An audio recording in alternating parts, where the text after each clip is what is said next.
It's gratitude journaling time. 52 prompts and a year of gratitude, and I am on number 13. The prompt today is draw something you are grateful for that you like to do with your family or friends. This is me and my friends. Well, it's actually not me and my friends. I decided for the purpose of their privacy and because I didn't want to pick and choose who I put on this picture because I could only fit a few people on here, I decided that it would be better to just draw strangers or draw people from my imagination. So all these people are ones that I just thought up in my brain and I drew them out. I tried to make sure that their expressions were really happy and they were looking like they were having a pleasant time. These were always really happy evenings for me and my friends when we did this. I also drew it to be at night because we always did it at night. Painting all these little keys was kind of interesting. I kept going on autopilot and accidentally making the keys in the wrong order. Instead of 3, 2, 3, 2, I just make them all black and then I realize and go back and fix it and everything. Also, I tried to count out each of them and make sure I had the right amount. I don't know if the piano is completely accurate, but it's pretty close as far as how many keys it has and everything like that. In our time, I don't think it's normal to sing around the piano. Perhaps in the 1800s it was cool, but now, unless you're in a band or are a college student studying music, it may be a little bit odd. These were such fun times though and made us feel so happy. Most of us didn't want to stop or go home, but usually our voices could only hold out for so long. There is something about singing with other people that makes the world happier. What kind of things make the world happier for you when you are spending time with your friends or family? I'm so grateful that there is so much variety in activities we can do with family and friends that can uplift them and us.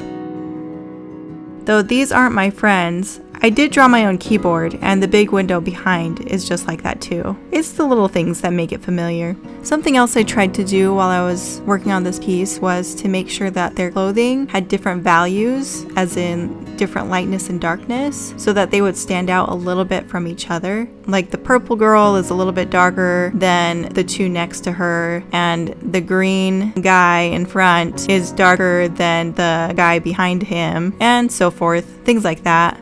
The people singing in this picture are standing in the living room and they're facing the kitchen, and there's a light on from the kitchen that's shining on their faces. I did it this way because this is one of the ways that my living room and kitchen was arranged. A lot of times we would actually be sitting down while we were singing, but one of the times we were standing around the piano and we were eating watermelon and singing.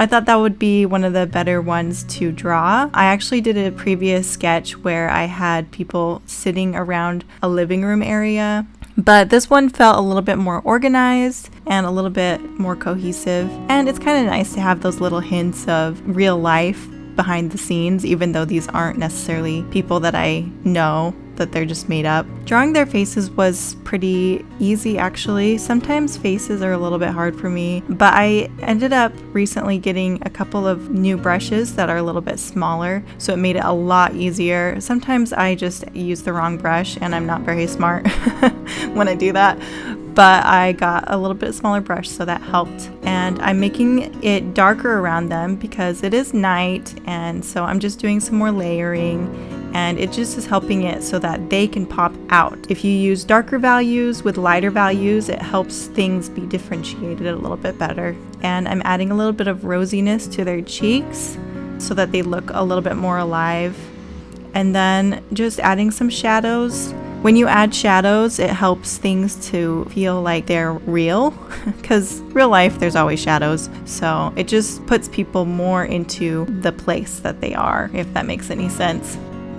If you would like to follow along and use the gratitude prompt list that I'm using, you can go onto my website and there is a free PDF for anybody who wants to use it. A link will be in the description. I love working in this style. This is one of my favorite ways to create an art piece. Sometimes I like realism, but a lot of times I like this more illustrative style. And here's the end result. I added a little bit of inking to it off camera, and I really like how it looks. The next prompt is, draw something on the ground you are grateful for.